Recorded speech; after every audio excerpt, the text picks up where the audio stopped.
grupos con los que trabajo que son grupos estables, ¿no? La diferencia es que antes entraba en institutos, en escuelas y hacía intervenciones pues, con profesionales, con alumnado, pero que siempre eran intervenciones relativamente puntuales, y ahora trabajo con grupos mucho más estables que plantea algunas diferencias. No es lo que os voy a contar hoy, pero bueno, para que sepáis un poco desde dónde hablo, ¿no? Entonces, para mí es importante, yo os voy a hablar de hacer educación sexual desde mi experiencia trans y feminista, pero es importante que quede claro que esta presentación no va solo de experiencias trans, ¿no? Como a modo de introducción para pensar un poco juntas también, ¿no? Cómo parece que a las personas trans muchas veces nos invitan casi siempre para hablar de experiencias, ¿no? Pero casi nunca para producir verdad.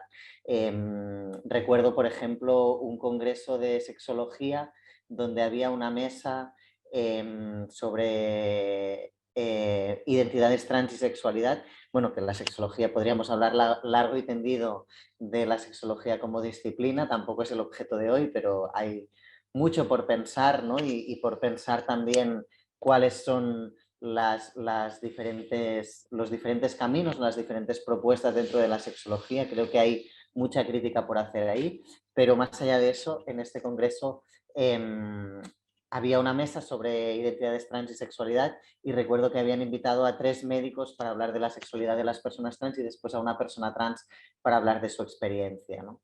Creo que es importante que nos podamos plantear cuáles son las voces, en este caso las voces trans, pero podríamos hablar de las voces de las disidencias y qué papel les damos, ¿no?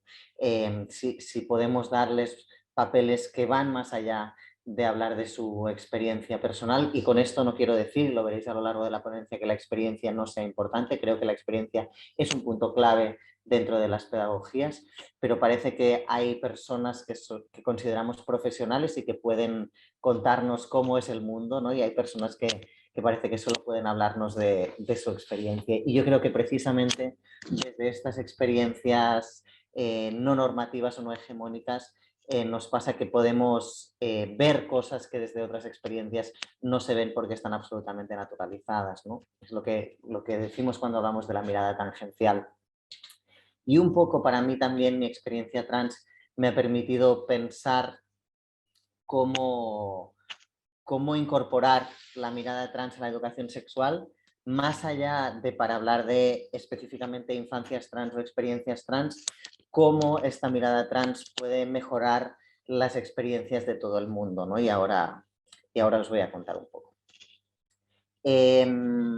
Os quería mostrar este gráfico porque para mí es el punto de partida. Es el punto de partida de cuando empezamos a hacer educación sexual, digamos, la gente de mi generación, y empezamos a entrar en las aulas y nos dimos cuenta o nos empezamos a plantear cuál tenía que ser el planteamiento a partir del cual hacíamos educación sexual. Creo que esto es algo que compartiremos la inmensa mayoría de personas que estamos aquí, pero bueno, a veces está bien poderlo apoyar con datos, ¿no?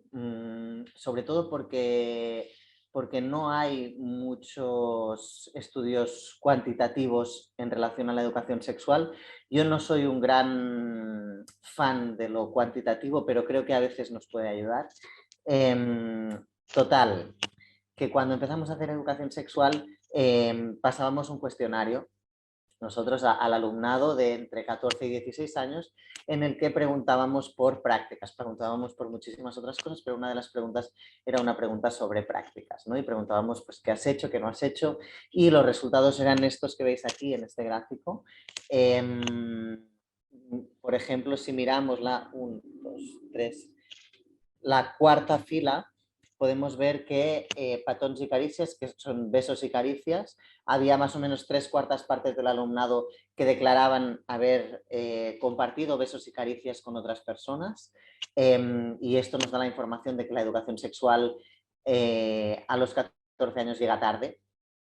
Pero lo que recogíamos de forma, o lo que a mí me parecía más interesante, era que cuando tú preguntabas por masturbación a uno mismo o a una misma, y es la fila de abajo del todo, se veía que había un 10% de chicas que declaraban haberse masturbado a sí mismas, pero un 90% de chicos que declaraban haberse masturbado a sí mismos, ¿no? Y esta diferencia abismal nos daba muchísima información, no tanto de cuáles eran sus prácticas en realidad, sino de lo que les parecía legítimo responder en un cuestionario que a priori era anónimo e individual, ¿no? Es decir, nos daba mucha información sobre cómo los discursos que les habían llegado a lo largo de su vida hasta los 14-16 años sobre sexualidad generaban un entorno absolutamente desigual, ¿no? En el que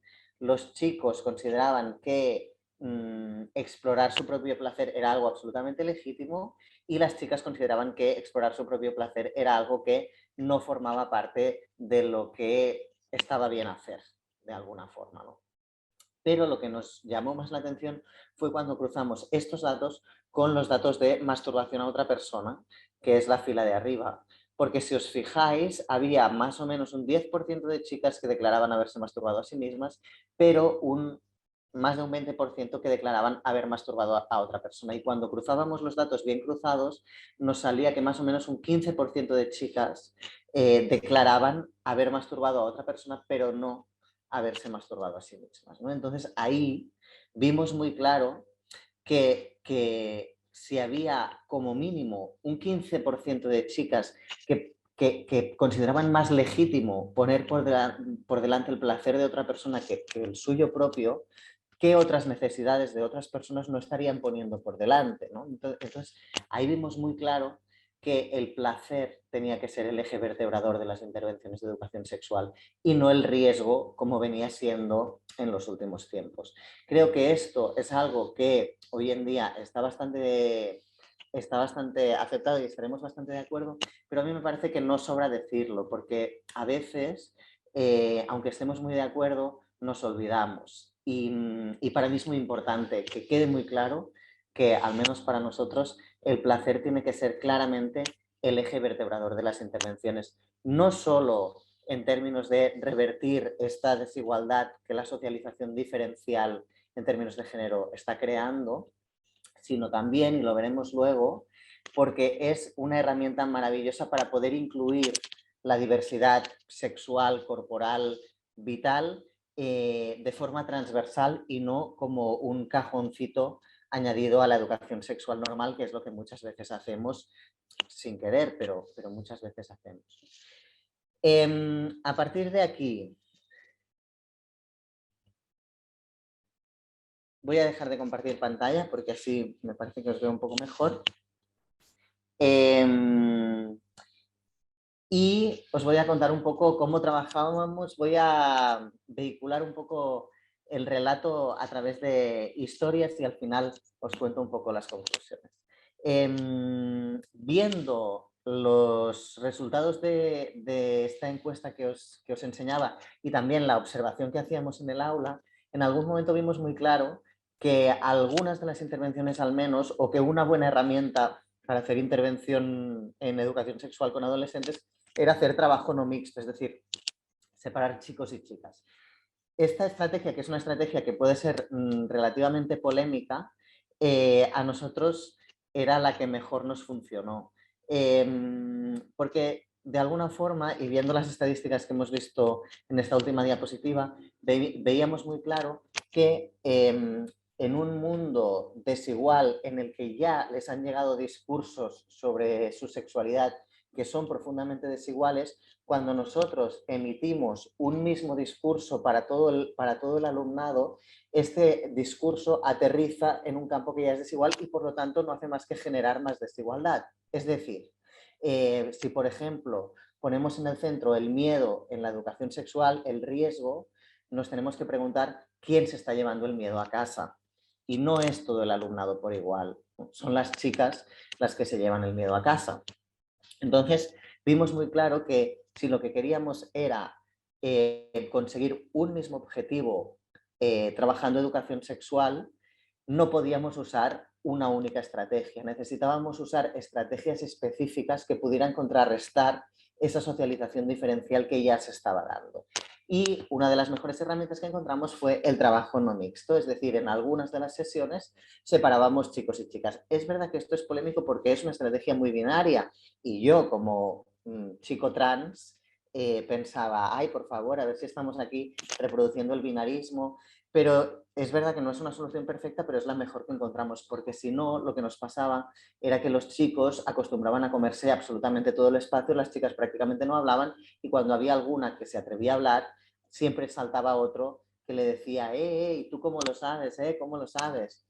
Entonces decidimos usar esta estrategia no mixta y lo que hacíamos era empezar diciendo, ahora vamos a hacer algo muy binario, ¿no? Como reconocer, como poner, hacer explícita la normatividad también, ¿no? Que estamos usando, es decir, no es una estrategia perfecta, es la que mejor nos funciona, vamos a hacer explícito lo que está pasando, vamos a hacer algo muy binario, que es separar chicos y chicas. Si hay alguien que no se siente cómodo, cómoda, cómode con esta división, que se quede con Clara, que era mi compañera, y lo hablamos y buscamos una solución y siempre encontrábamos soluciones para que todo el mundo estuviera o se sintiera lo máximo de cómoda posible, pero usábamos esta estrategia, ¿no? Entonces, alguna vez algún chico gay, algún chico trans había pedido quedarse con las chicas estaban siempre encantadas y se quedaban. Nunca una chica pidió ir al grupo de chicos.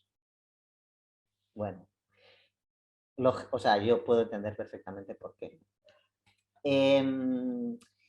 La cuestión es que en esta división no mixta de chicos y chicas para hacer alguna de las sesiones, también nos dividíamos las educadoras, ¿no? Entonces mi compañera Clara se quedaba con las chicas y a mí me tocaba quedarme con los chicos.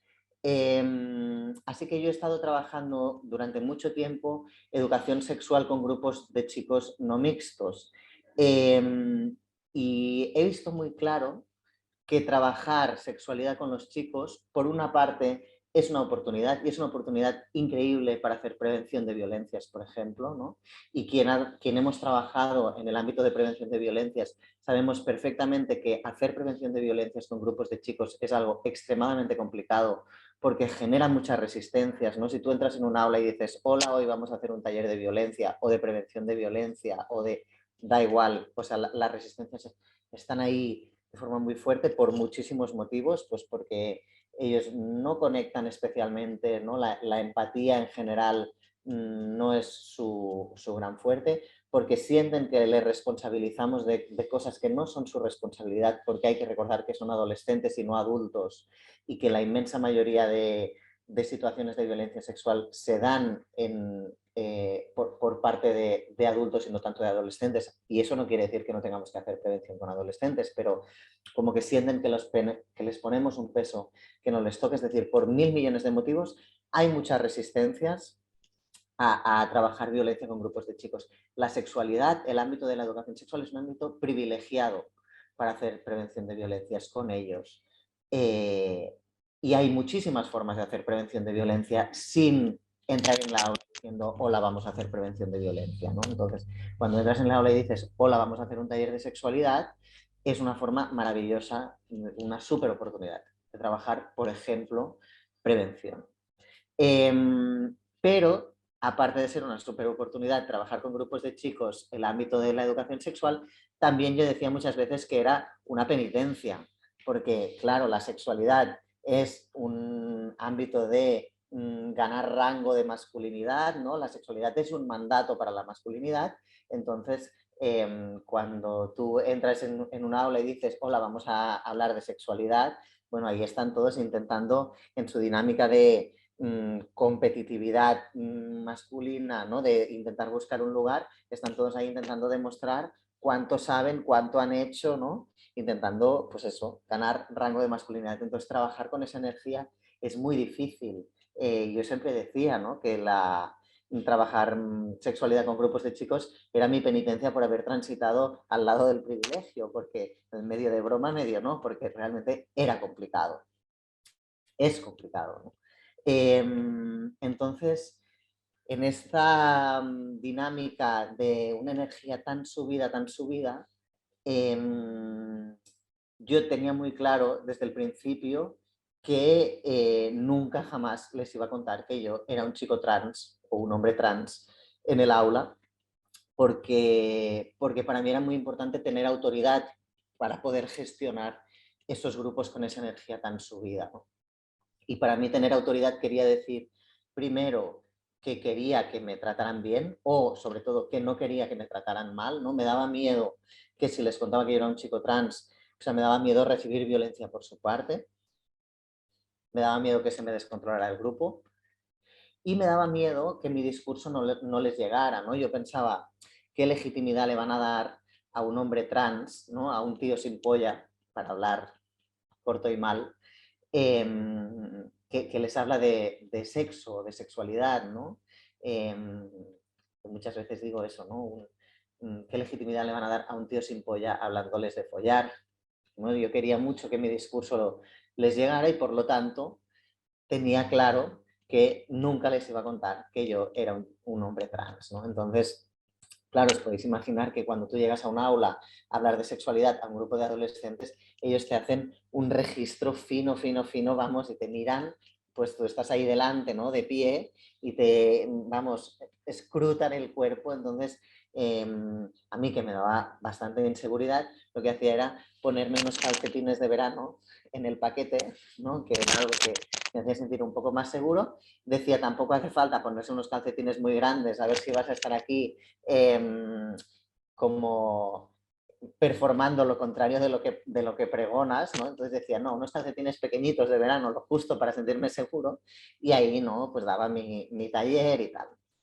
Entonces, en algún momento me di cuenta de que lo que pasaba en esos espacios, cada vez pues yo me sentía más seguro también con el contenido, tal, y me di cuenta de que empezaba a suceder algo, que era que yo no les contaba que yo era un hombre trans porque quería gustarles, ¿no? Quería tener autoridad, pero quería que mi discurso les llegara, vaya, les quería gustar.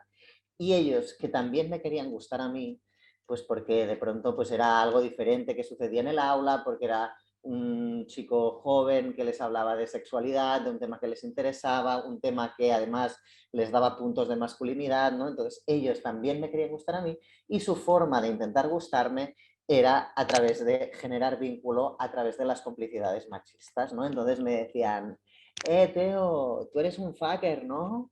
Tú tienes muchas novias. O, por ejemplo, cuando explicaba pues, sensibilidad, cómo funcionan las vulvas, me decían, tío, tú has visto muchas, ¿no? Es decir, ellos intentaban acercarse a mí a través de generar vínculo, usando las complicidades machistas de hablar de los cuerpos de las mujeres como si fueran jamones o como si fueran objetos. Y ahí estábamos todos performando un teatro, ¿no? En el que nadie era quien decía ser y todo el mundo fingía ser otra persona, porque al final lo que queríamos era gustarnos de alguna forma, ¿no? Entonces yo ahí empecé a ver que esos talleres estaban justo generando lo contrario de lo que yo quería trabajar de alguna forma, ¿no? Y empecé a pensar que esas complicidades machistas que las tenía que cortar. Y mi forma de intentar cortarlas fue explicarles que yo era un hombre trans. No solo por intentar cortar las complicidades machistas, sino también porque empecé a ver que al final necesitaban referentes y necesitaban referentes cercanos, pensando en diversidad sexual, en diversidad corporal, ¿no? En otras experiencias posibles, en otras masculinidades posibles, en otras formas posibles de vivir la sexualidad, ¿no? Eh, y teníamos muy claro que necesitaban referentes y que necesitaban referentes cercanos, no referentes que fueran el deportista de no sé dónde que salió del armario. Vale, sí, ese referente está bien, es importante, pero los referentes que más efectos tienen son los referentes cotidianos, es decir, la gente que estamos en las aulas cotidianamente con ellos y con ellas, ¿no? Entonces, después de mucho tiempo de intentar buscar referentes, mi compañera Clara me dijo, Teo, los referentes somos nosotras, ¿no? Entonces, con todo esto mezclado, decidí que les iba a empezar a contar que yo era un hombre trans. Entonces, lo hacía estratégicamente, nunca entraba en el aula y decía, hola, yo soy un hombre trans y os voy a hablar de sexualidad, sino que más o menos, cuando había llegado más o menos la mitad de la sesión, Em, entonces, por ejemplo, estábamos hablando de, pues eso, ¿no? Cómo funciona el clítoris, la sensibilidad de los cuerpos, las vulvas, los penes. Y entonces en algún momento alguien me decía, Teo, tú has visto muchas, no sé qué. Y yo les decía, no, no, no es que yo haya visto muchas, es que yo soy un hombre trans y tengo una, entonces sé perfectamente cómo funcionan las vulvas, ¿no? Y entonces, ¡guau! Se hacía el silencio. Y después del silencio, los codazos. Y después de los codazos empezó a pasar algo maravilloso que yo nunca había previsto, que es que se empezaban a levantar manos y empezaban a aparecer voces que nunca antes habían aparecido. Perdona, ¿puedes volver a explicar eso de que el tamaño no importa? No, mira, que a mí me pasa que cuando se me pone dura se me tuerce para allá. No, es que mira, es que a mí me pasa que yo no consigo correrme porque, no sé, a lo mejor es la medicación, ¿no? Empezaron a salir voces que nunca antes en los grupos de chicos habían aparecido y que hablaban de su vulnerabilidad. Y entonces ahí me di cuenta de que, de que los chicos, o sea, de que a los grupos de chicos les enseñamos, es decir, me di cuenta de que para generar algún tipo de cambio necesitamos generar vínculo. Y esto, cuando hacemos talleres puntuales de 2 horas, 4 horas, 6 horas, es muy complicado porque es muy complicado generar vínculo en tan poco tiempo. Pero es posible. Y a los chicos les hemos enseñado a que el vínculo se genera a través de la complicidad machista. No les hemos dado otras herramientas para generar vínculo. Entonces, ellos usan la complicidad machista para intentar gustarte, pero no porque sean mala gente, sino porque es que no les hemos dado ninguna herramienta más. Entonces yo me di cuenta de que la vulnerabilidad era una herramienta posible para generar vínculo también, para generar un vínculo que pudiera ser transformador, que pudiera ser pedagógico.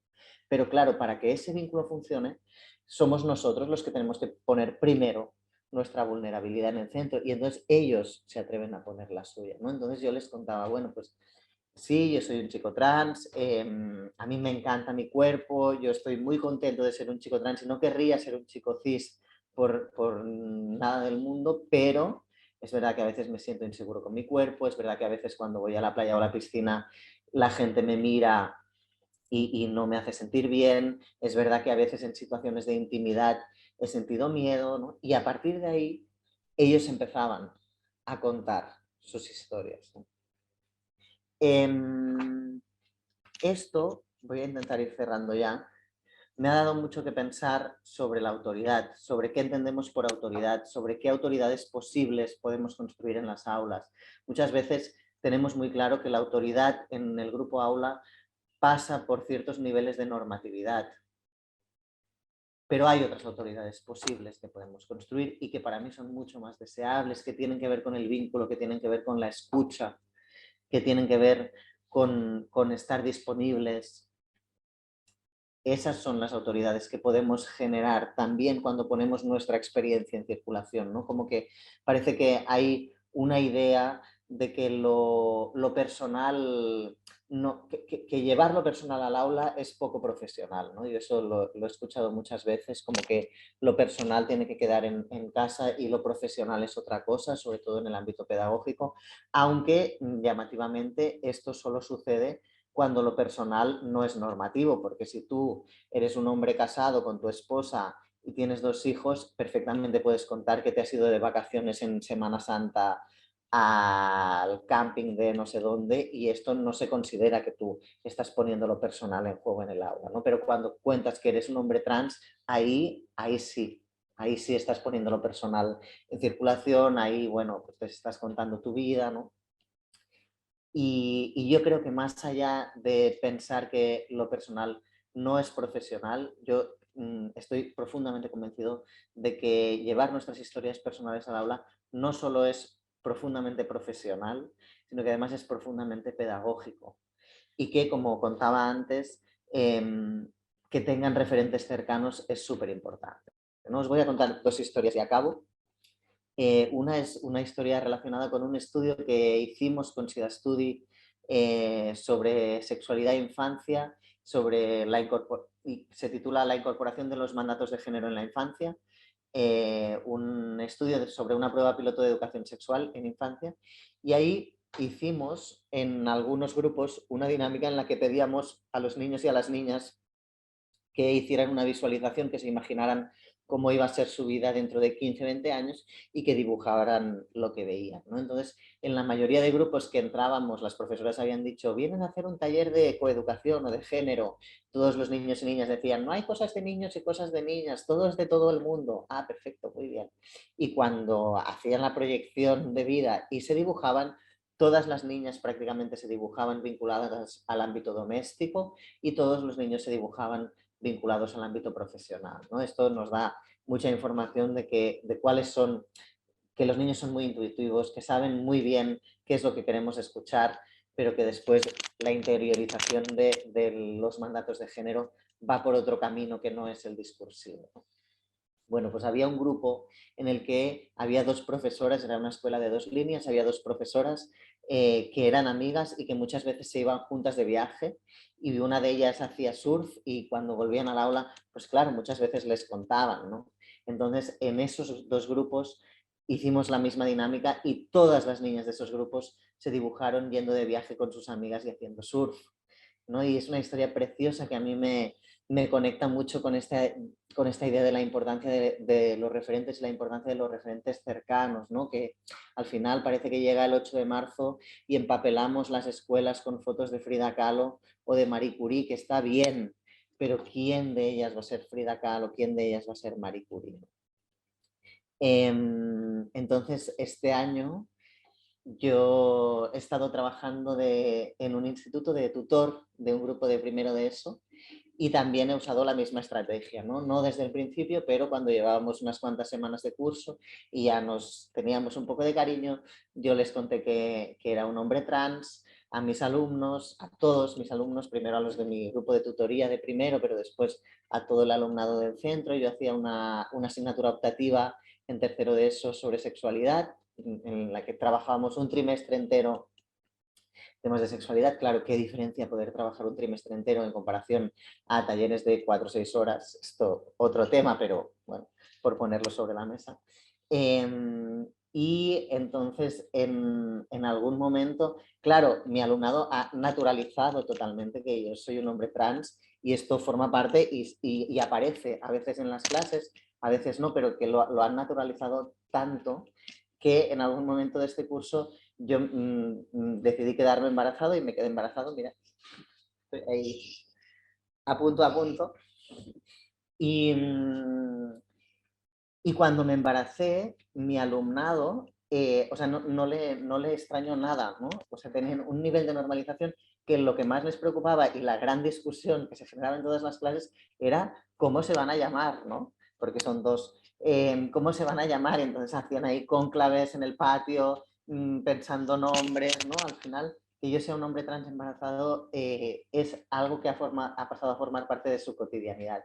Y a mí me parece algo muy bonito pensar cómo esto amplía sus imaginarios de posibilidad, ¿no? Como que no hace falta hacer un taller de LGTBI fobia para que ellos puedan imaginar hombres trans embarazados o hombres embarazados, al punto que había un niño de segundo de la ESO, 14 años o así, que cuando le conté que estaba embarazado, me dijo con toda su ilusión, ¡ah!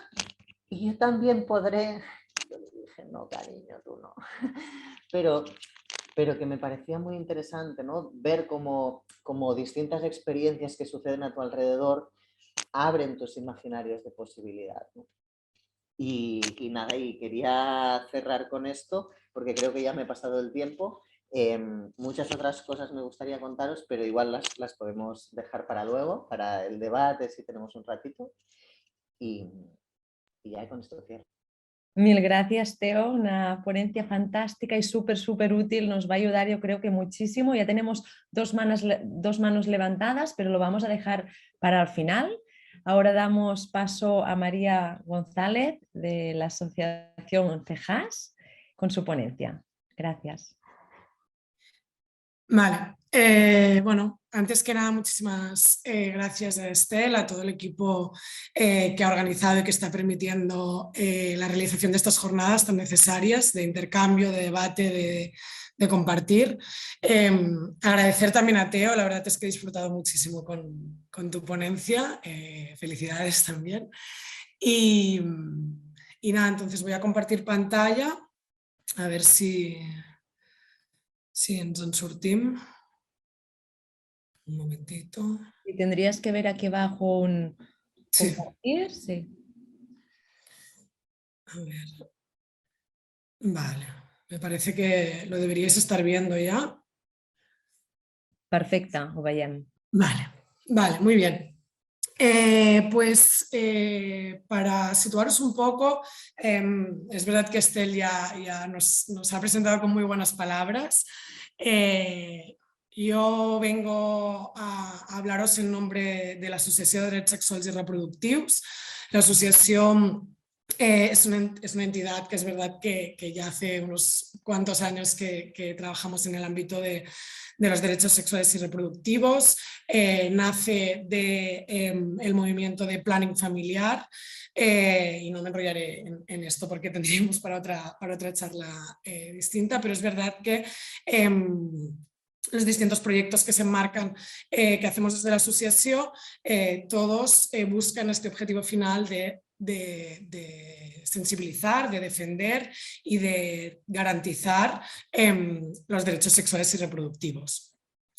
Intentamos trabajar a distintos niveles o distintas esferas, desde la intervención directa a la generación de conocimiento y hasta la incidencia política, ¿no? Entendiendo que es desde esta multiplicidad de esferas y de disciplinas que podemos entender y comprender la realidad que hay pues, en las vidas, en las experiencias de todas las personas a nivel individual y colectivo, pero que también es a partir de aquí que podemos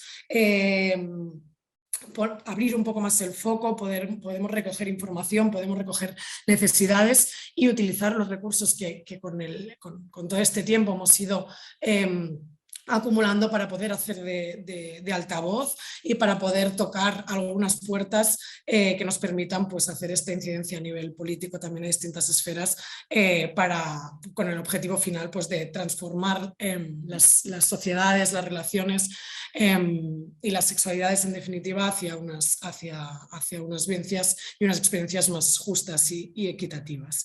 Dentro de este gran paraguas, uno de los ámbitos en los que hemos trabajado históricamente ha sido el ámbito de la educación sexual. Hace muchísimos años que hemos estado haciendo intervenciones en centros educativos, y siempre desde este paraguas de los derechos sexuales y reproductivos. Entendemos que la educación sexual debe ser comprendida como derecho y que es desde este marco que nos gusta o que entendemos que es imprescindible ubicarla y sobre todo desde este posicionamiento que entendemos que debe ser claro y explícito.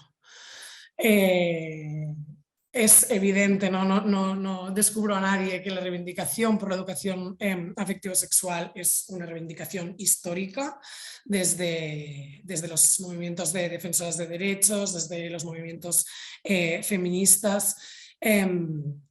Y es también con el paso del tiempo y con estos órganos de participación desde los distintos espacios, desde los más territoriales y más de calle, desde la academia, pero también desde espacios y acuerdos internacionales, que se ha ido incorporando esta reivindicación de la necesidad de dar una centralidad a la educación sexual como derecho imprescindible para todas las personas. Hasta tal punto que bueno, me gusta citar un pequeño párrafo que introdujo el relator especial por el derecho a la educación en Naciones Unidas, que defendía que el derecho a la educación incluye también el derecho a la educación sexual, siendo esto un derecho humano en sí mismo y resultando una condición indispensable para asegurar que las personas gocemos de otros derechos humanos, como el derecho a la salud, el derecho a la información y los derechos sexuales y reproductivos. Así, el derecho a la educación sexual integral es parte del derecho de las personas a ser educadas en derechos humanos. Es verdad que explicar o introducir estos argumentos aquí y ahora, que en principio pues imagino que todas las personas que estamos conectadas estamos aparentemente convencidas, ¿no?, de la necesidad de la educación sexual integral para todas las personas, parece un poco redundante, pero no en todas partes es así y a veces nos hacen falta reafirmarnos, ¿no?, con estos argumentos y decir, no, es que estamos hablando de derechos humanos, estamos hablando de que no es una parcela, no es un cajoncito, como decía Teo, sino que se trata de una dimensión absolutamente transversal a todas las personas, que toca muchas teclas, ¿no?, que a través de su garantía y a través de su implementación nos permite una transformación a muchos niveles y por lo tanto nos resulta imprescindible posicionarnos desde aquí, ¿no?, y desde este paraguas de los derechos. Más allá de nuestra experiencia concreta, entendemos que siempre hace falta hablar y reivindicar las luchas que nos han traído hasta aquí, los antecedentes y los referentes que han permitido co-construir estas reivindicaciones, esta argumentación, pero también todas las piezas del puzzle que nos permite ahora educar en sexualidad, ¿no?, y cómo estas han sido desde estos movimientos feministas, desde estas luchas concretas, desde estas personas que han puesto su cuerpo para ir implementando poco a poco estas buenas prácticas a distintos niveles, y cómo con el paso del tiempo han habido todas estas entidades, colectivos y profesionales que se han ido centrando de forma específica en la educación sexual o en la coeducación, ¿no? Es desde aquí que se ha podido ir poniendo de manifiesto cómo se podía o cuáles eran las necesidades de poder ir implementando una serie de buenas prácticas, una serie no solamente de programas, sino también de miradas, de relaciones en los centros educativos que permitían explicitar que la sexualidad también ocupa estos espacios físicos y estos espacios simbólicos, ¿no? Porque no nos cansaremos de repetir que la educación sexual siempre está, es decir, no educar en sexualidad es educar en el tabú, ¿no? Y por lo tanto ha costado, ¿no?, pero parece que empezamos con este trabajo tan co-construido desde tantos espacios a señalar que realmente los centros educativos desde la primera infancia son espacios en los cuales existe la sexualidad y hay que explicitarla y hay que acompañarla en su conformación, igual que cualquier otra dimensión de las personas. Por lo tanto, es desde esta co-construcción de entidades, profesionales, personas que se han ido creando materiales, se han ido creando recursos, se han ido creando programas que han permitido llegar un poco pues, a este punto indeterminado, ¿no? No me atrevo a decir en qué punto estamos, porque al final no sé si hay un inicio y un fin, sino que forma parte de este recorrido largo, ¿no? Pero que en cualquier caso hemos podido ir co-construyendo. Aún así, ¿qué observamos actualmente con mucha frecuencia, tanto a través de las demandas que nos llegan a la asociación y al Centre Jove, que es el programa joven, como cuando trabajamos con centros, como cuando trabajamos con personas jóvenes? Observamos que sigue dependiendo mucho del interés o de la motivación de profesionales o de equipos o de centros que tengan en la sexualidad, de la formación autodidacta o en programas concretos que hayan podido tener estos profesionales, y que por lo tanto lo que es más habitual es que haya centros que ya hace bastante tiempo que están trabajando y están trabajando, tocando probablemente cada vez más esas teclas clave, y hay otros que están absolutamente obviando la educación sexual y por lo tanto se están generando aún más desigualdades que evidentemente no son desigualdades aleatorias, sino que suelen reforzar otras desigualdades que ya conocemos que pueden existir a nivel estructural, ¿no? Por lo tanto, claro, por una parte es imprescindible que estén estos profesionales con interés, con motivación, con ganas de transformar, pero que si ampliamos un poco el foco es insuficiente si queremos hacer esta garantía de la educación sexual como derecho, ¿no? Otra cosa que observamos, que ha apuntado también Teo anteriormente, es que vamos tarde, ¿no? Vemos que la mayoría de demandas y la mayoría de intervenciones en la educación sexual es a partir de tercero de eso, a partir de los 15 años.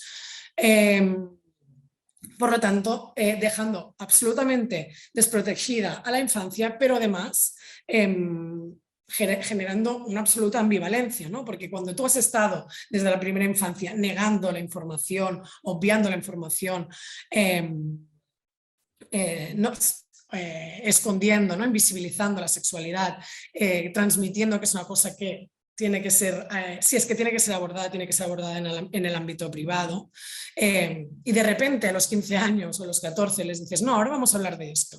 Obviamente la reacción será, en el mejor de los casos, de timidez, ¿no? Pero en cualquier caso estamos dando un mensaje absolutamente contradictorio al que hemos estado dando durante muchísimos años y por lo tanto cuesta crear este vínculo en este punto.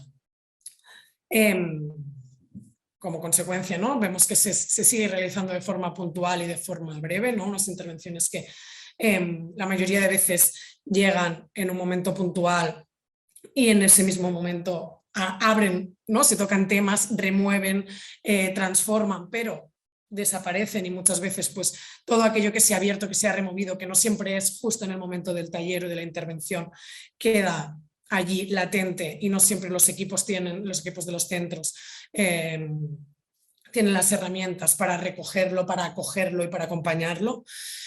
Y que muchas de las veces, es verdad que cada vez menos, pero se siguen detectando únicamente las necesidades vinculadas a prevenir riesgos, ¿no? Y por lo tanto vinculadas a esta noción o concepción de la sexualidad igual a peligro, como también comentaba antes Teo.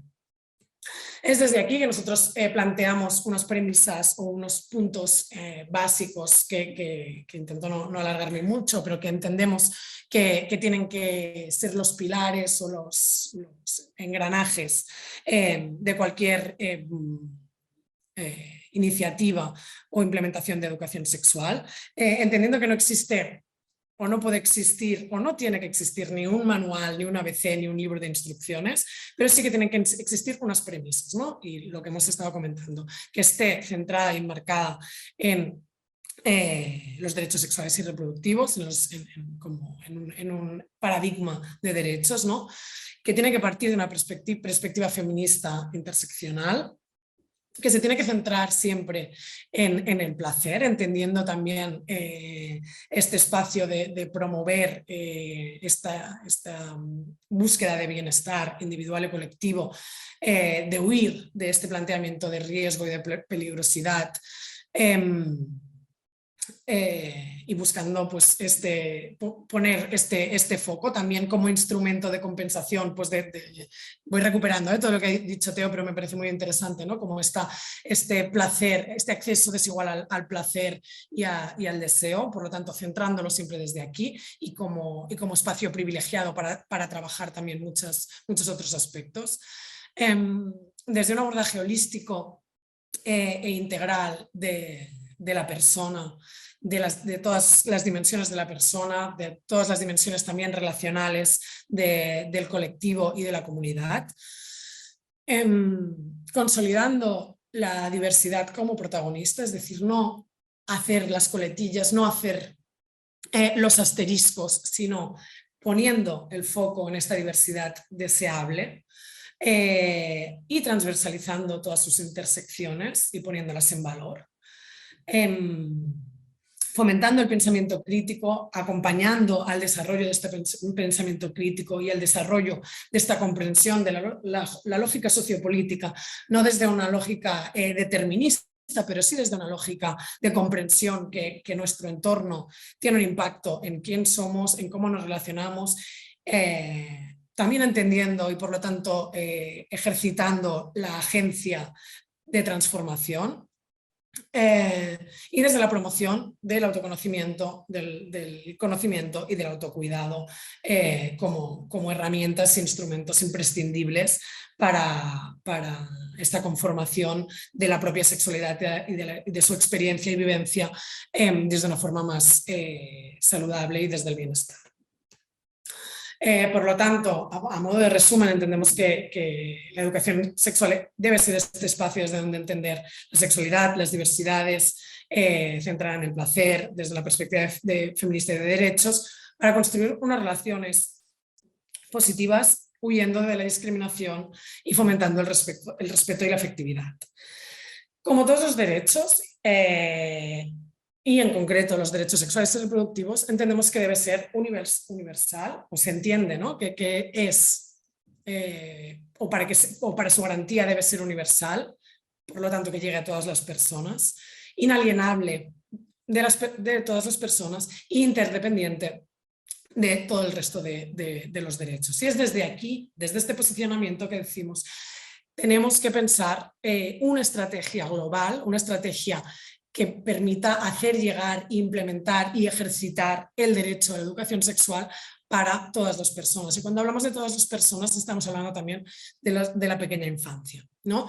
Entendiendo este proceso gradual, entendiendo que la sexualidad existe desde que nacemos y que es una dimensión que nos atraviesa en todos los espacios y en todas nuestras dimensiones. Y es solamente comprendida desde estos parámetros que podrá suponer una herramienta o la herramienta que transforme esta sociedad hacia un escenario más justo y equitativo. Desde todas estas reflexiones es donde nace, bueno, nace no es el mejor verbo, es donde se materializa en cierta forma todas estas reivindicaciones y reflexiones y se apuesta por crear un programa transversal a nivel desde el Departamento de Educación para que se pueda implementar en todos los centros educativos desde los 3 hasta los 16 años. Este programa se centra a nivel global en la coeducación, en todas las esferas de los centros educativos y comprende de forma concreta y específica una rama centrada en la educación afectiva y sexual, desde también los 3 años. En este punto tuvimos esta suerte de poder colaborar en la elaboración de unas orientaciones tanto de contenidos como de habilidades a adquirir en cada etapa educativa y es aquí donde nos dispusimos a hacer una adaptación o una educación de las recomendaciones de distintos organismos internacionales, pero principalmente de la UNESCO, para crear los 6 ejes principales que considerábamos que tenían que nos podían permitir desplegar, desgranar en cierta forma los distintos contenidos, los distintos ejes que realmente construyen esta gran dimensión que es la sexualidad, ¿no? De las dimensiones que establecía la UNESCO, que son relaciones, valores, cultura y derechos sexuales y reproductivos, género, violencias, habilidades para la salud y el autocuidado, cuerpos, autoconocimiento y desarrollo, sexualidades y salud sexual y reproductiva, acabamos haciendo un mix y estableciendo estos 6 ejes a través de los cuales pudimos desplegar todos los contenidos. Todos estos materiales están colgados, es un de acceso público. Si luego os interesa podemos entrar más concretamente en cómo fuimos desplegando estos contenidos, haciendo pues, estos pequeños subejes dentro de cada uno de estos ejes principales. ¿Cómo quedó finalmente o qué forma tomó estos contenidos o estas orientaciones. Uno, como ya os he ido diciendo, una de las prioridades era poder dar esta imagen o esta transferencia de adquisición gradual de la dimensión de la sexualidad en las personas y en los colectivos. Por lo tanto, era imprescindible poder hacer distintos fases de adquisición, de reflexión y de integración de los contenidos, y por lo tanto hicimos 6 dosieres, uno para cada etapa educativa. Uno para educación infantil, es decir, de los 3 a los 6 años, 3 para primaria y 2 para educación secundaria. En cada uno de estos dosieres existen 6 capítulos, uno por cada eje de estos 6 ejes que os hemos comentado anteriormente. Y en cada uno de estos capítulos existe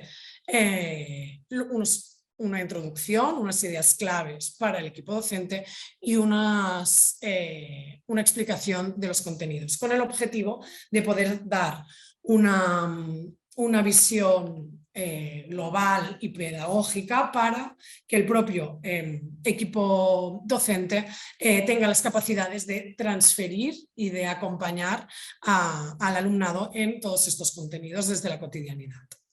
Además, por cada uno de los ejes, es decir, en cada uno de estos capítulos, se hace una propuesta de actividad de aprendizaje, no con la voluntad de que sea el único ejemplo, sino para dar un elemento más de ayuda en la implementación de estos contenidos, y muchísimos recursos de información y de material pedagógico para seguir facilitando. Así pues, tenemos un total de 6 dosieres con 6 capítulos cada uno, en los que se van desplegando cada uno de estos ejes, entendiendo que este proceso gradual, ¿no? Es decir, que se van adquiriendo estas competencias y que permiten una integración y una comprensión cada vez más compleja de los distintos contenidos y constructos al final que conforman no solamente el conocimiento de la sexualidad, sino la propia vivencia. Esto es muy bonito, ¿no? Poder tener un mapa de contenidos y de habilidades y de competencias en la sexualidad nos es muy útil porque nos marca un itinerario a seguir, pero es verdad que nos encontramos con unas necesidades muy concretas de los equipos educativos en el momento de cómo esto se implementa, ¿no? Uno de los aspectos a considerar principal es la necesidad o el hecho imprescindible de poderlos adecuar al contexto de cada centro, de cada grupo y de cada individuo que forma parte de este contexto, ¿no? No se trata, como decía al principio, no se trata de un ABC, no se trata de un manual de instrucciones, sino que es una serie de premisas, es una mirada que nos permitirá acompañar a unas sexualidades, acompañar unas vivencias, acompañar unas vidas, ¿no? Y esto no lo podemos perder de vista. Tampoco podemos perder de vista la necesidad de que esto sea implementado desde la pedagogía feminista o desde las pedagogías feministas y desde el posicionamiento claro en este punto, ¿no? No desde la lógica normalizada, entre comillas, y por lo tanto androcéntrica y desigual que nos acompaña durante todo este tiempo, sino decir, no, es que nos posicionamos en este contexto concreto. Desde la implicación y la corresponsabilización de toda la comunidad educativa, y desde un acompañamiento también a las reacciones de los equipos profesionales, entendiendo que los equipos profesionales no solo son profesionales, sino que son también personas, ¿no? Y por lo tanto entendiendo las resistencias que pueden existir, las dudas, los miedos, los tabús, y acompañando también a los propios profesionales a identificar, a aceptar que no hemos tenido referentes como profesionales, que no hemos tenido referentes en la educación sexual y que por lo tanto todo esto puede existir o todo esto existe y es mejor hacerlo evidente y buscar estrategias para subvertir pues, todas estas necesidades que pueden existir, ¿no? También anticipándonos y siendo esta fuente de información primaria, identificando, como os decía, estas propias dudas y dificultades. Para acabar, los retos en el proceso de implementación de un programa de este calibre. Las oportunidades son muchas, ya las hemos ido comentando, ¿no? Esta universalización, este acompañamiento gradual, esta transversalización, pero esto no significa que no haya muchos retos y que no sea un proceso en el que falte una clara necesidad de consolidación desde todos los agentes, como decía, y todos los agentes de la comunidad educativa no son solamente los que están en ese espacio físico, sino son también las entidades, son también los centros de generación de conocimiento, es también la academia, ¿no? Esta formación, este conocimiento, estas referentes de los que se ha ido hablando, también estos recursos económicos y de tiempo, ¿no? Entendiendo que al final hay una serie de recursos materiales que deben permitir dedicar un tiempo a formar a los profesionales, a debatir, a pensar cuáles son las mejores estrategias. Esta voluntad de transversalización y de corresponsabilización, un imprescindible trabajo en red a nivel territorial con todos los agentes de las comunidades y para acabar, tener mecanismos de identificación de las vulneraciones de derechos que sabemos que se están dando y unas estrategias de reparación en relación con ellas. Y ya aquí acabo esta parte. Dejo de compartir y en todo caso... Muchísimas gracias, María. Súper interesante. Lo retomamos ahora al final. Doy paso a Miguel Ángel con su ponencia Superando las LGTB-fobias, compromisos con la alianza. Adelante, Miguel Ángel. Gracias, Estel. ¿Se me escucha? Sí, ¿verdad? Sí. Vale, y veis la pantalla también compartida. Sí. ¿Sí? Vale. Bueno, lo primero, empezar un poco dando las gracias a Estel, dando las gracias también a Teo, dando las gracias a María, que habéis tenido unas ponencias muy interesantes y yo creo que con puntos de conexión, un poco con lo que voy a hablar yo ahora. También aprovecho para dar las gracias al Centro de Estudios Sociales de la Universidad de Coimbra, que me ha permitido una salita, porque estoy aquí de estancia, para hacer esta conexión con vosotros y con vosotras. Así que, bueno, yo quería hablar un poco, o cuando me planteé participar en estas jornadas, me planteaba justamente todo lo que tenía que ver con cómo estamos, más bien, y ahí también hacia dónde vamos, ¿no? Y pensaba en 2018...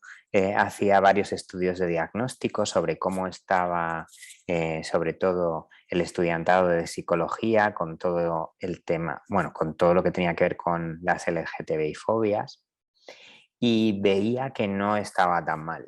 El caso es, un poco ciñéndonos a las universidades madrileñas, el caso es que si hoy repitiésemos ese estudio que hacíamos en 2018, tengo dudas de que esto resultase así a día de hoy, ¿no?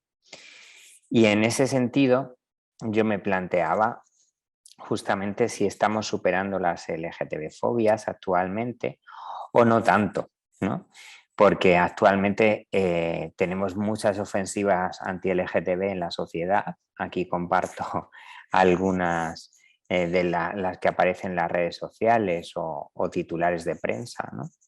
Pues los típicos tweets que publican aquí amigos como los que veis. ¿no?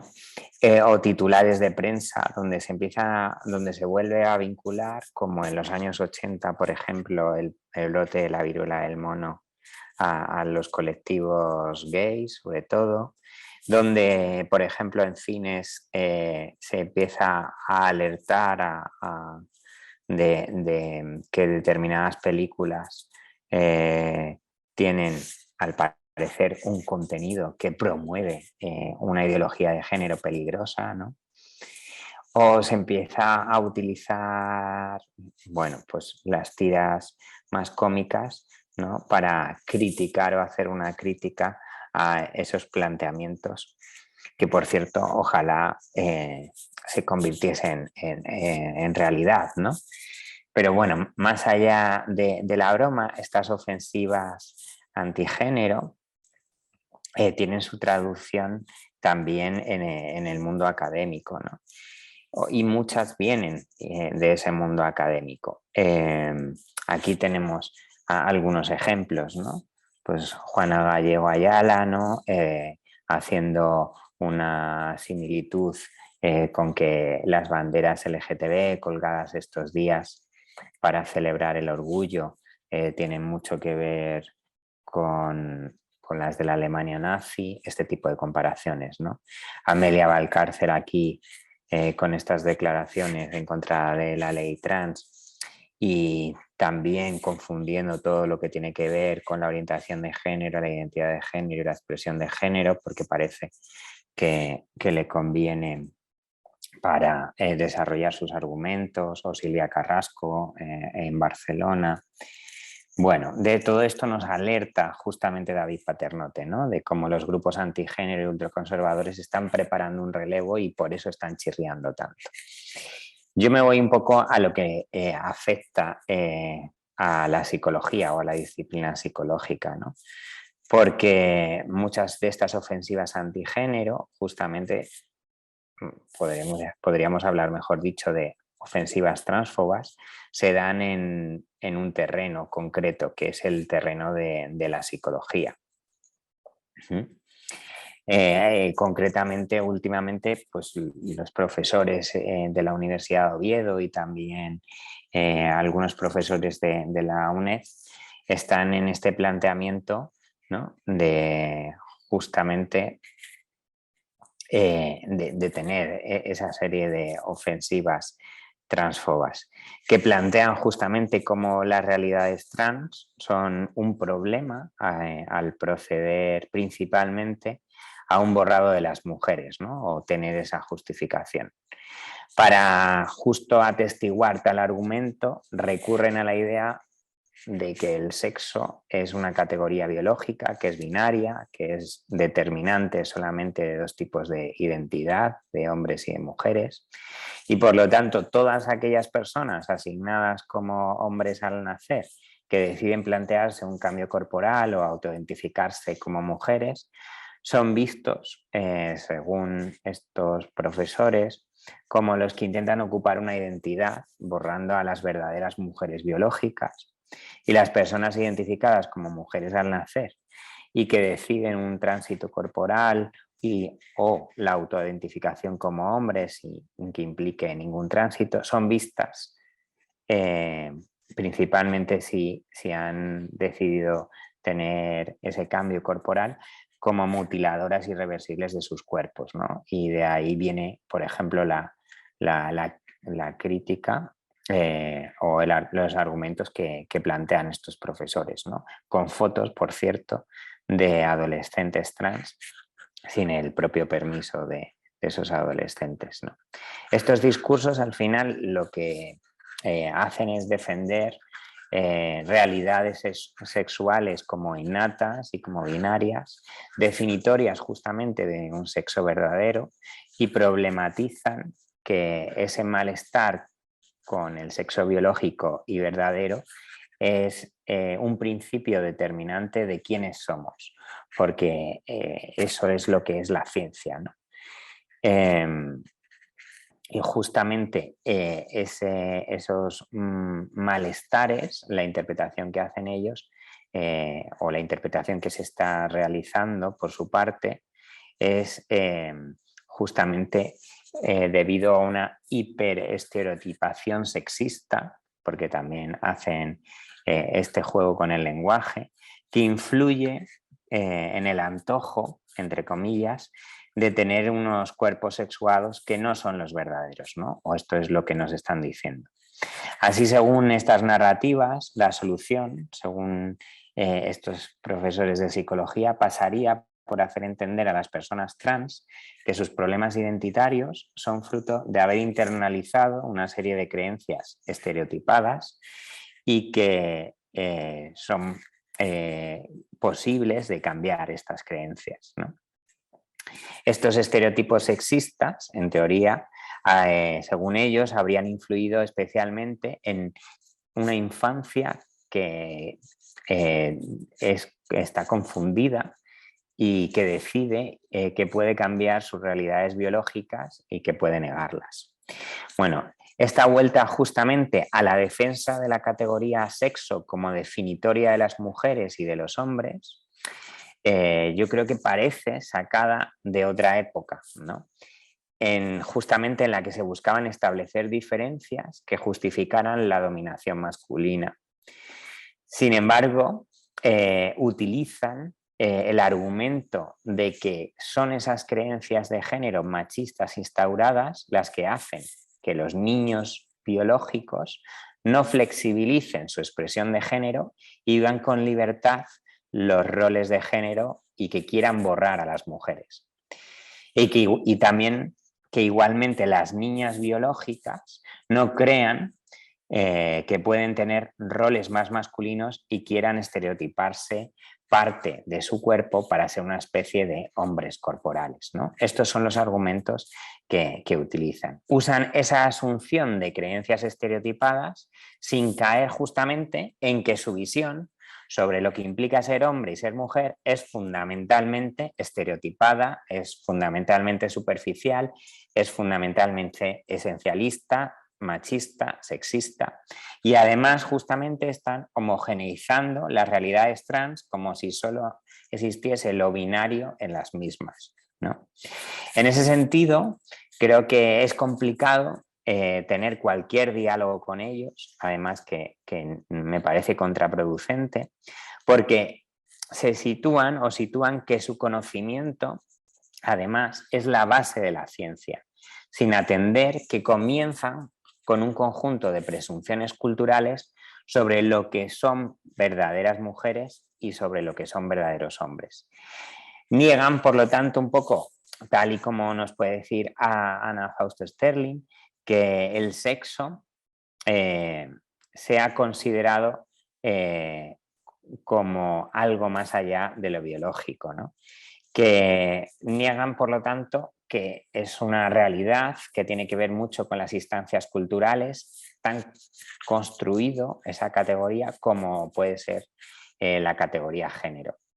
Justamente la visión de los cuerpos como pertenecientes a dos y solo a dos categorías está mediada por este contexto social, histórico y cultural que en cierta medida ellos pretenden que resurja con más fuerza, ¿no? Y también desde ese lugar pues hay profesores que plantean incluso pues las diferencias a nivel más neurobiológico, ¿no? Actualmente, por desgracia. Pero todo esto además no viene de la nada, ¿no? Decía antes que nos recordaba a un pasado de una disciplina que es la mía, que es muy violenta. Ya en los años 30, si alguien tenía simpatía por cualquiera de estos personajes que estáis viendo en la diapositiva o por la poesía en sí, estaba en la senda correcta de la feminidad y también de la especialización como una mujer adecuada o como una adecuada mujer. No solo se llegó a naturalizar en los años 30 la categoría sexo, sino también la categoría género, justamente para buscar diferencias y correspondencias lineales que ayudasen a corregir a aquellas personas que se desviaban de lo cis heteronormativo, ¿sí? justamente fueron diversos los intereses que llevaron a los psicólogos, defensores por excelencia de la objetividad en aquella época, defensores también del desinterés y de la imparcialidad, a defender la realidad psicológica de unos constructos como son los de la masculinidad y la feminidad no observables, justamente en un pleno auge conductista que se encontraba la psicología en aquel momento. Para comprender el surgimiento del primer test que va a medir la masculinidad y la feminidad, es preciso un poco situarnos en los orígenes de la psicología en el contexto estadounidense. Tenemos que pensar que en aquel momento la sociedad tecnocrática norteamericana demandaba de soluciones a los nuevos problemas sociales generados por las grandes poblaciones urbanas. Así, la más nueva de todas las ciencias, como presentó Cattell a la psicología, suponía una solución porque permitía medir y clasificar para una mejor predicción y control. Además, en ese momento, la progresiva incorporación de las mujeres a la educación superior y su reivindicación del voto femenino tenía toda una serie de obstáculos y la psicología justamente iba a incidir en ponerles más obstáculos. Sí, justamente a través de la medición de esas diferencias sexuales en capacidades. A su vez, la psicología que contribuyó a crear lo femenino y también la idea de lo masculino, fue acicate también para crear a la feminista, porque interpeladas por muchos de los discursos de la época sobre la inferioridad de las mujeres, muchas psicólogas pertenecientes a esa primera generación de mujeres psicólogas que pudieron acceder a estudios universitarios, van a emplear sus conocimientos experimentales para demostrar las semejanzas entre hombres y mujeres y la importancia de la influencia ambiental y del hábito en la construcción de esas diferencias. No obstante, las respuestas que van a encontrar por parte de sus compañeros, colegas de profesión, van a intentar desacreditarlas, ¿no? Bajo la idea de que es que la psicología sexual es inaprensible y que es muy profunda, y que por lo tanto las mujeres no pueden entender aunque hayan estudiado la profesión, o bien con argumentos de que lo importante no eran las puntuaciones que habían obtenido hombres y mujeres muy similares, por ejemplo, en algunos test de inteligencia, sino la variabilidad, ¿no? Y que en eso las mujeres eran más mediocres, o también esos hallazgos que no encontraban las diferencias se tomaban un poco como indicadores de problemas sociales de pérdida de rumbo de valores sexuales y morales. Muy parecido a algunos de los argumentos que nos encontramos a día de hoy en Twitter. Ante estas evidencias, para que la balanza no se desviase, se va a sustituir progresivamente el interés por las diferencias sexuales en inteligencia por la medición de diferencias en personalidad. Y es así como surge la idea de medir masculinidad y feminidad. El interés por encontrar justamente algún contenido psicológico que revelase las capacidades o temperamentos diferentes entre hombres y mujeres va a ser esa principal motivación, ¿no? La medición de las características psicológicas de la masculinidad y la feminidad va a ser la solución para esto. Por lo tanto, se va a plantear un primer test que va a operativizar dichos conceptos de masculinidad y feminidad. Este test lo vamos a conocer como el cuestionario de análisis de actitudes e intereses, o en inglés el IAT, y va a estar compuesto por una serie de ejercicios, de 7 ejercicios, con puntuaciones globales de masculinidad y feminidad. Os invito un poco a que juguemos con él. Muy brevemente, porque tampoco me quiero extender mucho, pero el formato de los diferentes ejercicios va a diferir y va a haber desde escalas de actitudes de opción múltiple hasta interpretación de manchas de tinta, hasta asociación con palabras, preguntas sobre conocimientos, y van a puntuar de forma positiva las respuestas en masculinidad y, como no, de forma negativa las respuestas en feminidad. Los ítems van a ser seleccionados bajo 2 criterios, las diferentes cuestiones que se van planteando. Por un lado, que discriminaran las respuestas entre hombres y mujeres, es así como van a ir definiendo la masculinidad y feminidad. Y por otro lado, que fueran eficientes en la administración del test. Por ejemplo, en esto que os decía de que juguemos, puntuaban altas en masculinidad aquellas personas que respondían de forma afirmativa a preguntas como ¿más bien te desagrada tomar un baño? Y puntuaban alto en feminidad, es decir, de forma negativa, a las personas que respondían ¿te sientes preocupada por las pequeñas cosas? Bueno, estos son algunos ejemplos. Mirando con retrospectiva este primer test, llama la atención que una calificación alta en masculinidad se conseguía si eras racista, machista, teofóbico y capacitista.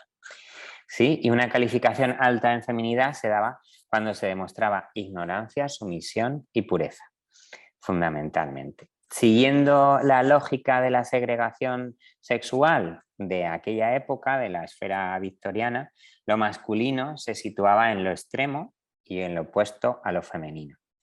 Resulta sorprendente, como vamos a ver ahora, hasta qué punto el contenido de los ítems, que hoy pudiera parecer más bien absurdo, ha sido mantenido en sucesivos tests y también en las narrativas que actualmente está defendiendo algunas personas dentro de la disciplina psicológica, ¿no? Es decir, un poco, la construcción del test, más que desempeñar funciones descriptivas, ofrecía prescripciones para un determinado orden, ¿no? El IAT anticipaba el uso de los test en el diagnóstico clínico y en la intervención de desajustes maritales y familiares, pero sobre todo en la detención del grado de inversión sexual. Permitía identificar precoces tendencias homosexuales o rarezas en ese sentido, ¿no? Como definían los autores del test, para su posterior corrección. Ante esta propuesta hubo algunas críticas, no es que nadie respondiese, ¿no? Hubo críticas dentro de la disciplina y también fuera de ella, porque a la psicología siempre nos han venido bien las críticas de otras disciplinas sociales para revisarnos o por lo menos con esa motivación. Bueno, pues algunas de las críticas señalaban varias asunciones erróneas, ¿no? Como que, por ejemplo, este cuestionario pues, no estaba validado para medir las diferencias o el sincretismo que podía haber dentro de la variedad de la masculinidad o de la feminidad, que cualquier ítem que mostrara diferencias entre hombres y mujeres era tomado como medida de masculinidad y feminidad, que la masculinidad y la feminidad eran tomadas como dos polos opuestos y estaban conceptualizadas como rasgos de personalidad estáticos y que eso era flexible a lo largo del tiempo, que se ignoraba que las normas de género no son universales o que la misma medida para medir masculinidad y feminidad se quería utilizar para medir inversión, dando por hecho que los hombres homosexuales y las mujeres femeninas eran idénticas y que los sujetos tenían que ser justamente engañados sobre la naturaleza del test para evitar respuestas de deseabilidad social. En ese sentido, para no resultar engañados, las personas que estaban administrando el test decidieron que no era suficiente con medir de forma consciente la masculinidad y la feminidad con este cuestionario que tenía ejercicios de todo tipo, ¿no? Y en ese sentido plantearon otra solución, que fue los cuestionarios proyectivos. Es decir, que este primer test, el IAT, tuvo sus coletazos. Y una de sus coletazos fue medirlo también a nivel inconsciente, para que nadie pudiese engañar sobre su especialización en ser hombre o ser mujer, que se confundía justamente además con su expresión de género y con otras tantas cuestiones, ¿no?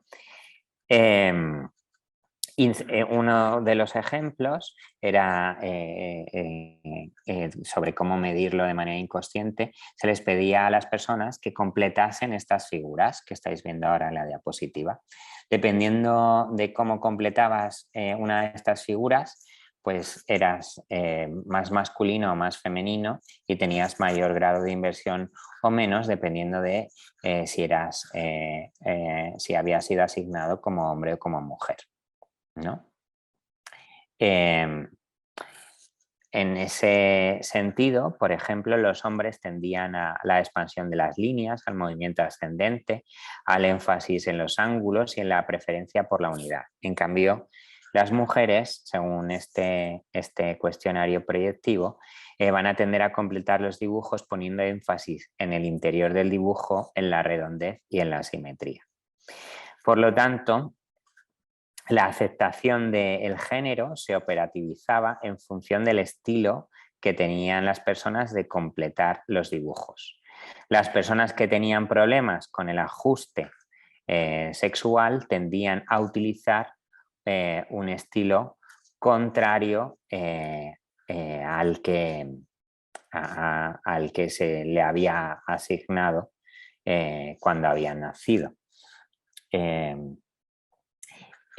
Otro de los coletazos, que es quizás el más interesante, es justamente los cuestionarios que se utilizan actualmente para medir cualquier problema, como son el MMPI, que es un cuestionario de los más utilizados para ver dificultades o malestares que tienen que ver con la personalidad, que actualmente tiene o incorpora parte de los ítems del IAT, de este primer test de los años 30.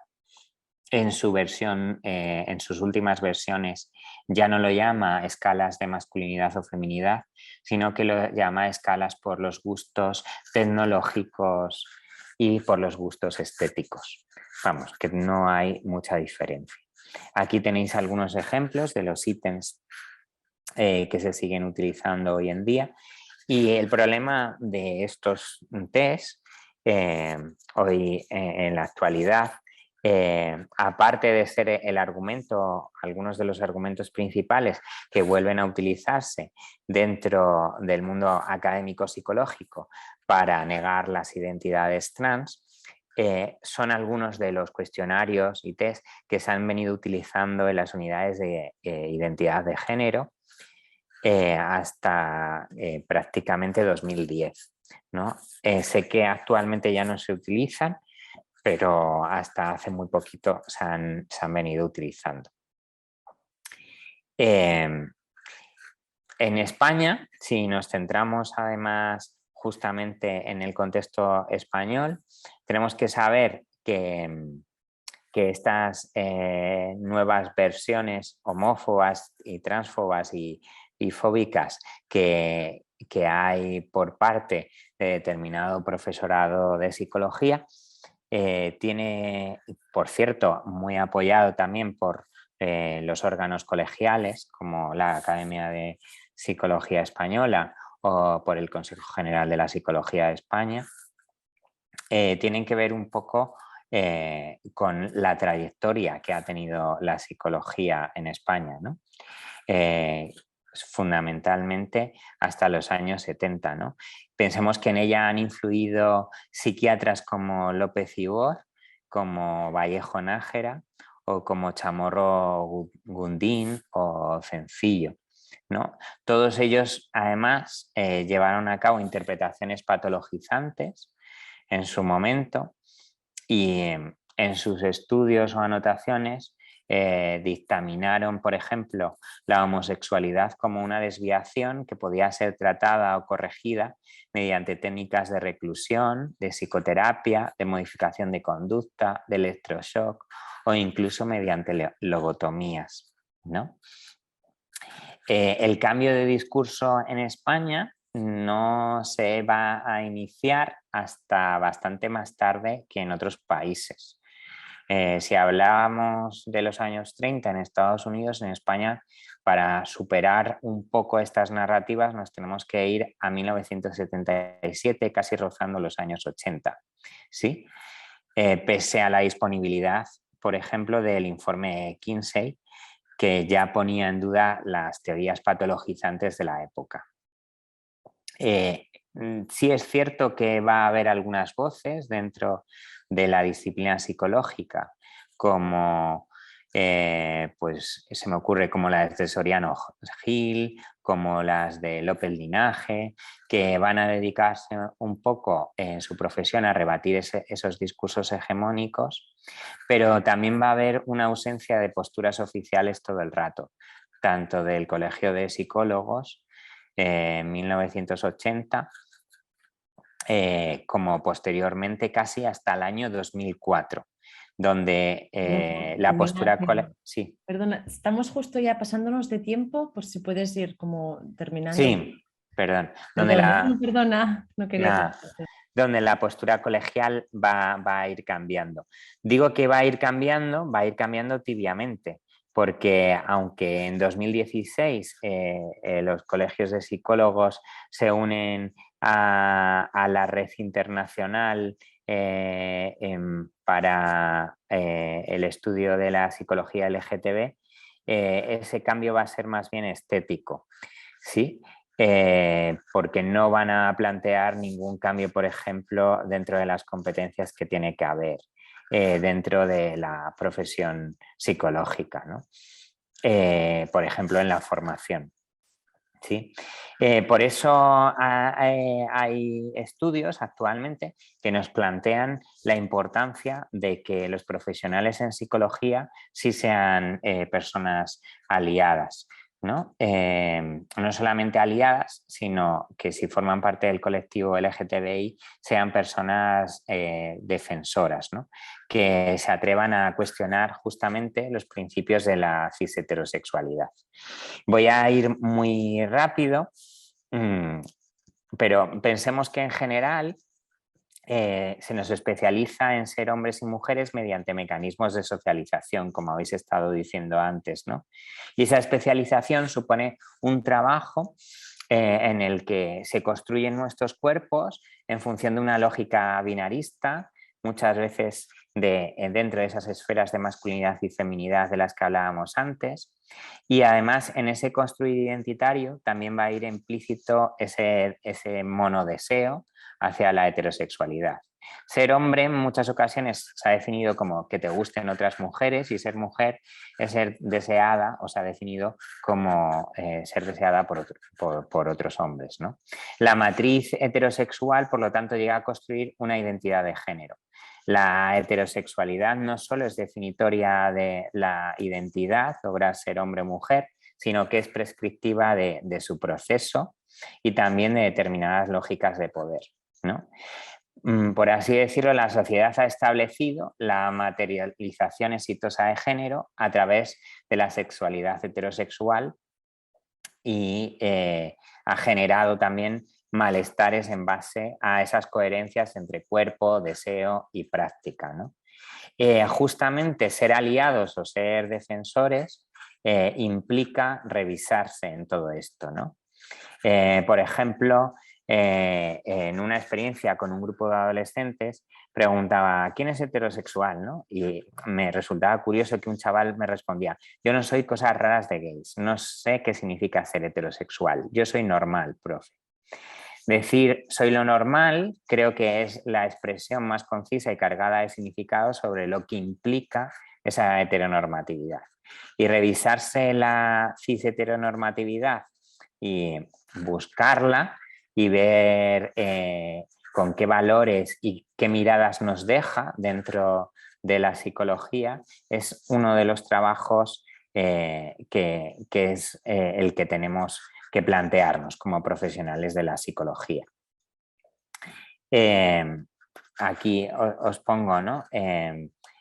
Algunas veces como ninguno de los profesionales estamos libres justamente de esa cis-heteronormatividad, ¿no? ¿Por qué? Pues porque jugamos con determinados introyectos, con determinados valores, con determinadas normas que asumimos, por ejemplo, a la hora de mirar al otro o de acompañar a la otra persona, ¿no?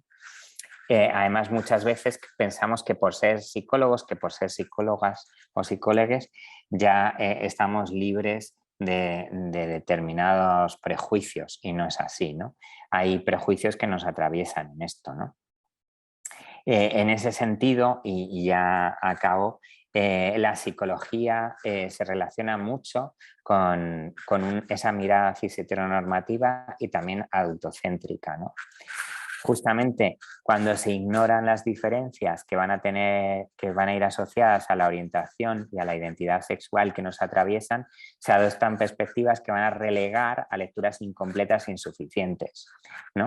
Que van a relegar a lecturas muy adultocéntricas, que van a relegar justamente a miradas muy binarias también, ¿no? En ese sentido, otro de los trabajos que tenemos que hacer o que tenemos que revisarnos es repensar los binarismos que nos atraviesan, ¿no? Porque si no los repensamos, no vamos a asumir la diversidad de las relaciones que configuran justamente lo femenino, lo masculino, la infancia y la adultez, y a superar esos binarismos, porque no solamente es asumir la diversidad, sino superar que hay algo más allá del binarismo, que es toda una lectura heterogénea y real sobre la sociedad que tenemos, porque si no al final reproducimos esa ideología patriarcal en nuestro trabajo. Por lo tanto, revisarnos en todo esto implica no caer en lo que es legítimo y en lo que es lo otro, lo que es cansino y lo que no es maduro, o sobre lo que haya que buscar una causa. Justamente revisarnos implica mirar todo este tipo de cuestiones que a veces como profesionales dentro de la psicología podemos caer, y no solamente dentro de la psicología, ¿no? Así que ver cómo nos atraviesan justamente esto que yo llamo como neurosis de género o neurosis heteronormativas, y saber reconocerlas, recurrir a procesos de extrañamiento sobre lo considerado normal, renunciar al uso de los opuestos o de las polaridades masculina, femenina, adultez, infancia, y desespecializarnos a nivel personal como hombres, como mujeres, como en esas lógicas binarias, ¿no? Forma parte un poco de nuestro trabajo, ¿no?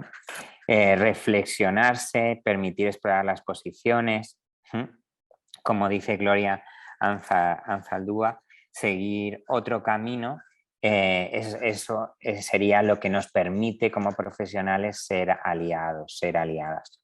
Y con esto ya he acabado. Perdonar que me he extendido un poco más. No, tranquilo, muchísimas gracias a los tres, a las tres. Ha sido fantástico contar con estas diferentes miradas. Vamos muy mal de tiempo, pero está súper bien porque hemos podido disfrutar de 3 charlas fantásticas. Creo que María, tú te tienes que ir ahora mismo. No sé si hay alguna pregunta. En el chat sí que no hay preguntas, pero si alguien quiere hacer una breve pregunta, sugerencia, comentario, ya, pues mira, aquí tenemos una. Mira, tenemos a Diana Marre. Te doy permiso, Diana, para hablar. A ver. ¿Escucha? ¿Se me escucha? Sí, Sí, perfecto. vale. Muchas gracias, Estel, por darme la posibilidad de hacer una pregunta, y más que pregunta, probablemente un comentario. Y agradecer muchísimo estas presentaciones con las que he aprendido verdaderamente mucho. Lamento mucho haber pillado la de Teo un poco comenzada porque estaba enganchando una reunión tras otra desde el inicio del Congreso, ¿no?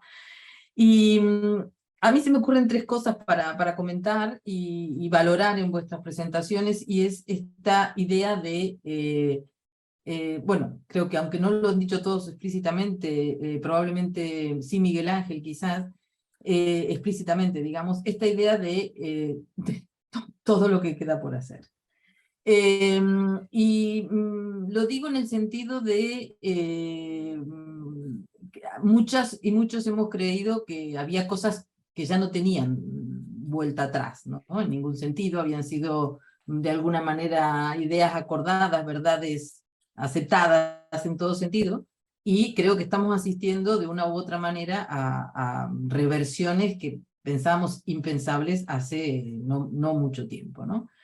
En ese sentido, yo creo que es muy interesante que podamos poner en palabras esto, ¿no? De que hay que seguir con esto, ¿no? Y tu última cita, Miguel Ángel, me retrotrae, es decir, Gloria Anzaldúa era una persona que yo trabajaba en los años 80 y de hecho la usé muchísimo para mi tesis doctoral en los 90, desapareció y ahora ha vuelto a aparecer y la veo leída y citada por muchos lugares como, ¿no? Y es una mujer que fue una muy potente en todo lo que era la mixidad y la hibridez y demás. Ella lo era en muchísimos sentidos y su obra también, y ha vuelto a aparecer, ¿no? O sea que yo realmente creo que, y la pregunta es, si alguna vez han pensado, desde cada uno y una o desde su profesión, en cuál es el rol de los planes de estudio de las universidades en estas cuestiones, ¿no? Porque lo que nosotros hemos visto en otros contextos, de hecho yo acabo de escribir un artículo sobre esto, es cuántos remanentes quedan muchas veces de estas cuestiones en ámbitos que usualmente no modificamos ni cuestionamos y que son como muy permanentes. Sobre todo en el caso de España, los planes de estudio son como muy permanentes. Hay muchas asignaturas que son obligatorias, muy pocas asignaturas optativas. La gente puede armar muy poco su propio currículum, ¿no? Mientras que en otros lugares de 10 asignaturas, de 5 asignaturas, 1 o 2 solamente son, ¿no? Y ahí quedan muchos remanentes de viejas prácticas que vuelven y vuelven y vuelven, ¿no? No sé si lo han pensado para vuestras propias profesiones, o no, ¿no? Lo pensaba en realidad en el caso de que además son profesiones que muy dogmativas, ¿no? Es decir, como es la educación, la psicología, tiene pautas y conceptos así como aparentemente muy estables. Muchas gracias. Pueden, el que quiera contestar. Pues voy yo muy rápido y luego seguís si queréis. Claro, yo desde mi campo profesional veo, yo soy profesor de secundaria, entonces veo que, claro, que por muchos programas que haya, que está súper bien que haya programas de educación sexual que vengan desde el departamento, que vengan desde la institución, es imprescindible, pero después a la práctica el profesorado va súper a tope, es muy difícil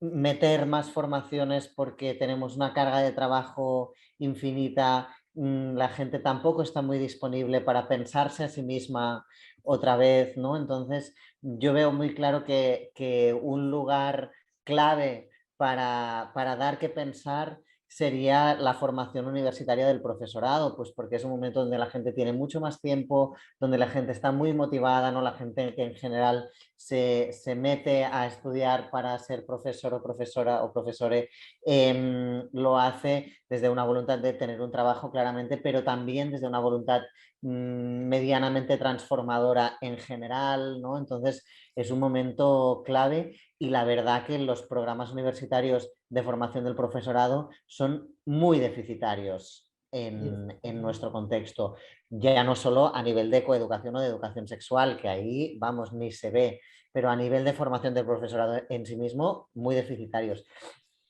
Y además, pues a nivel de formación sobre coeducación y educación sexual, pues bueno, es que ni se huele.